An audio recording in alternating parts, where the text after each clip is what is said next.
Since the Step 1 exam has become pass-fail, Step 2 CK has undoubtedly become one of the most important criteria for the program directors to look at, which can definitely make or break your application. Hey guys, if you're new here, my name is Manas Gunani. I recently graduated from SMS Medical College, India. I got a whopping 270 in the Step 2 CK exam, and I'm super excited to share all the methods that worked for me.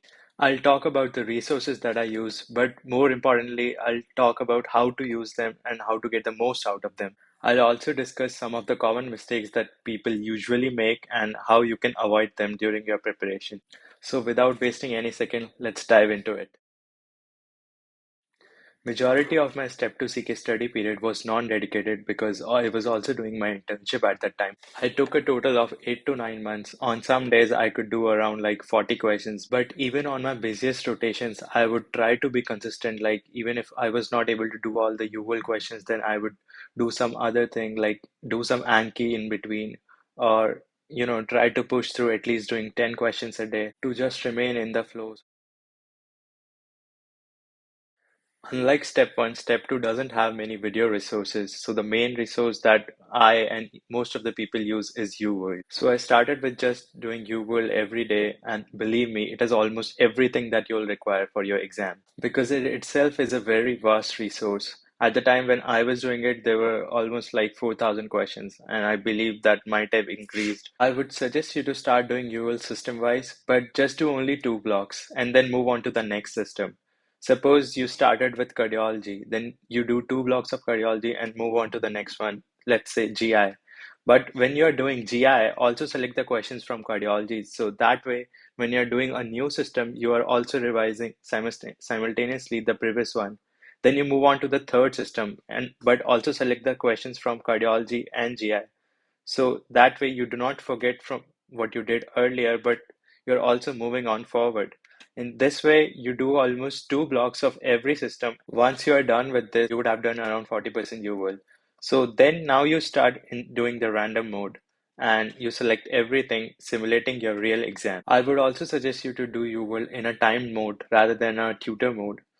You can do tutor mode on days like when you do not feel like studying or when you're in your busy rotation and you can only do two or three questions in between, then you can do it. But overall, timed mode would help you get better prepared for the real exam, since you would notice this that the step 2 CK question stems are quite longer compared to the step 1s. So you need to have that time preparedness. Now, when you're reviewing your UL block, there's an option in it to see only the incorrect ones or the marked ones. So I would suggest you to first review those, the incorrect and the marked ones. So when, just after doing your question block, when you're reviewing your incorrect and marked ones, they tend to be more focused in your memory. Like you would be fresh enough to know why you made that mistake, why you got it wrong, or why you marked the other options. So in that way, you are focusing on the more high yield part before, and then you review all the other ones that you got correct already. And when reviewing a question, always read the educational objective first so that you get a bit bigger picture about the question, what the question writer wants you to know, and then you get into the nitty-gritty details in the question, the flowcharts and everything. Now, for the important stuff that I wanted to take down from you, World, I would usually make my flashcards, but I started to do this later in my preparation, and I would suggest you guys to, start it from the day one. I used to make notes, handwritten notes from Uworld, and that took a lot of time. So yeah, I would suggest you to make either use Uworld flashcards or the Uworld notebook that is built within, and focus on jotting down just the main point from the educational objective or from the tables and or the algorithms. Don't write everything. You just need to write down the main point that would help you get the question right, or the stuff that would help you eliminate the other options. Ruling out other options and elimination is a major thing in the real exam, as some of those questions you would be reading the stuff for the first time, and eliminating other options would be the only way you could, get them correct. And you only need the main stuff in your notes or flashcards because if it's too big, then a revision becomes a pain in the ass. And believe me, I've been there and I was not able to revise all the things that I wrote. So try to write down just the main stuff. Now, the ethics part in Amboss is really, really good. You can do it towards the end of your preparation. At max, it would take around 1 or 2 days. And if you're really short on time, then you could just go through the ethics notes in Amboss. But if you have time, definitely do the questions too, along with the notes. Amboss library is another great resource. So how I would use it, like suppose if I wanted to know more about a certain topic and I was getting more and more questions wrong, then I would just, Google it. Suppose hypertension in pregnancy, I would just write on Google search hypertension in pregnancy, Amboss, and I would just open the first link. It was usually the Amboss library link, and it had a lot of, tables and stuff highlighting what's important, what to do, what's the management and all the other things that are usually asked in the exam.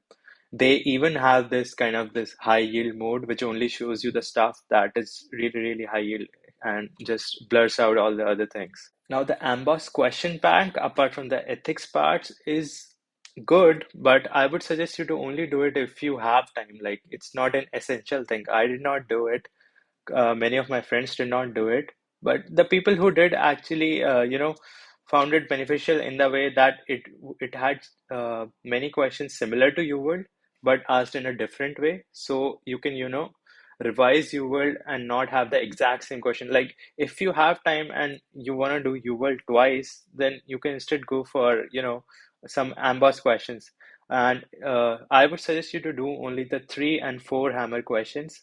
The 1 and 2 are usually really easy, and the 5 hammer questions are very hard, and they might not even ask them in the real exam. Now, Divine Intervention podcasts are just gold. Like, I would say some of the stuff that Divine goes over was asked in my real exam and directly. These are the high yield ones. Definitely at least listen to them once. What I used to do was I would listen to them while I was driving, when I was cooking, while I was jogging outside. And if I wanted to remember something important from the Divine podcast, I would just record that info in my voice messages app. I would just record that bit in my own voice, the really important stuff that I thought I would remember. And on my last day, while I was going to the, Sprometric Center, it was in a different city. In the train, I listened to all of those audio clips, and they were definitely helpful. Also, his voice is so soothing, and he also tells you many mnemonics to remember the high yield stuff. So yeah, definitely do them. I would actually suggest you to do Divine International podcast later on in your study period, like suppose after when you're done with 50 to 60% of your U world, because then you would be able to reinforce the material more and would also be able to grasp what he's saying once you're done with a little bit of U world. CMS forms, the clinical mastery shelf forms are another absolute gold resource that people usually do not talk about. These are the 50 question block forms that are written by the NBME, the authors that formulate the real exam. So by doing this, you could actually, get into the examiner's head and know what they actually ask about and what they expect you to know in the real exam. I did at least two CMS forms from every specialty that they have them for neurology, internal medicine, family medicine, pediatric, obs gynae. You can even do more if you have time. And I think I got around 2 to 3 questions very similar in the real exam from these CMS forms. So yeah, definitely do them.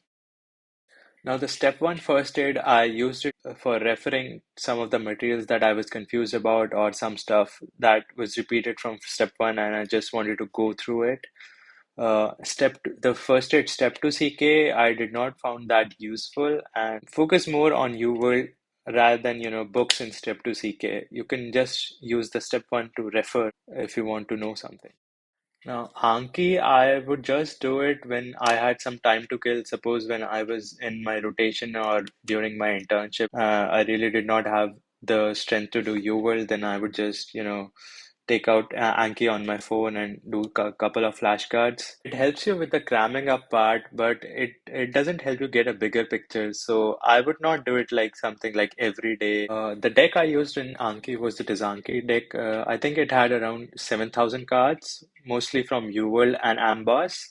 It was it was quite compact compared to some other decks. So So these are all the practice tests that I took. Now, whenever you have solved any of the practice tests, I would suggest you to review them on the same day itself, because if you do it later on, it becomes significantly difficult, as you have to reread all the questions and remember what your thought process was at the time of solving them, and why were you confused in some question, or why did you get it wrong. So that's too much of a hassle. I think one thing that helped me a lot in my exam was that I started Uworld random early on, around when I was done like 35-40%. So I was able to do practice more and more questions and simulate the real exam as much as I could, and that was a game changer.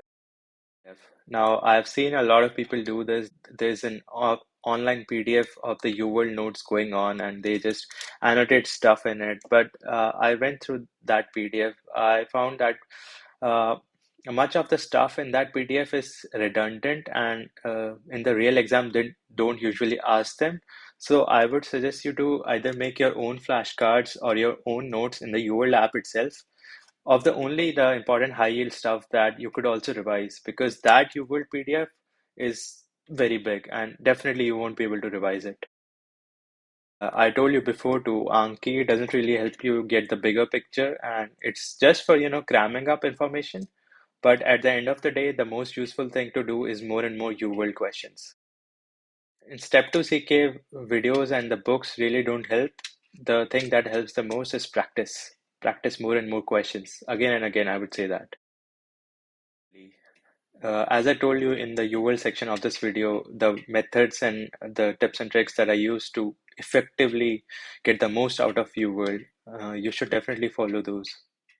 Now, these are some resources that I tried using but did not find that helpful with respect to the time to benefit ratio. So, online method, I found it a little bit outdated with the algorithms. And the first aid, step to CK, and the step up to medicine are just books, and that again counts towards passive reading, and they were not that high yield. The USMLE Step 2 secrets was high yield, but most of the info in it was quite redundant, and you will mostly covers all of it.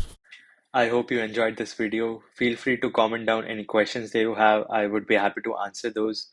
And always remember, you're more than just an exam or a degree. So relax, have faith in yourselves. You made it this far, you're gonna do great in the future too. I'm also sharing my mentorship form link below. I usually try to take more and more people, but due to time constraints, it's on first come, first serve basis. And I hope to see you.